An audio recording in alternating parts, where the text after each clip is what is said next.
ശരിക്കും ഈ 3 സാധനം പർച്ചേസ് ചെയ്യാൻ ചൈനയ്ക്ക് പോകേണ്ട ആവശ്യമില്ല. നമുക്ക് വേണമെങ്കിൽ അവരെ വിളിച്ചു പറഞ്ഞു കഴിഞ്ഞാൽ തന്നെ അവർ സാധനം അയക്കും.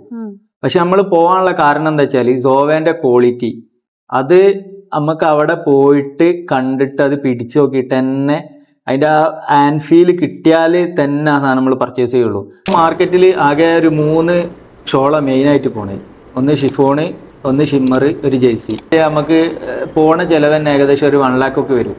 അത്രയും നമുക്ക് പ്രോഫിറ്റ് ആണ്. ഒരു 1 lakh ഒക്കെ നമുക്ക് ഏൺ ചെയ്യാം. പക്ഷെ ആ ഒരു എമൗണ്ടും മുടക്കിയിട്ട് പോയിട്ട് അത് ആൻഡ് ഫീൽ എന്താന്ന് മനസ്സിലാക്കിയിട്ട് പർച്ചേസ് ചെയ്യണം. എന്താ വെച്ച് കഴിഞ്ഞാൽ കസ്റ്റമർ ആണല്ലോ, കസ്റ്റമർ ഈസ് കിങ് എന്നാണല്ലോ പറയണേ.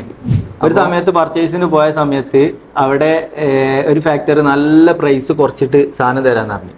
പക്ഷെ അത് കൈകൊണ്ട് തൊട്ടുനോക്കുമ്പോൾ നല്ല ഹാൻഡ് ഫീൽ ഉണ്ട്, നല്ല ഓക്കെയാണ്, ക്വാളിറ്റി ഉള്ള നല്ല പ്രൊഡക്റ്റ് തന്നെയാണ്. പക്ഷെ പ്രൈസ് കുറയുന്നുണ്ട് എന്നുള്ള ഒരൊറ്റ കാരണം കൊണ്ട് നമ്മളെ സാധനം പർച്ചേസ് ചെയ്തിട്ട് തന്നെ അല്ല.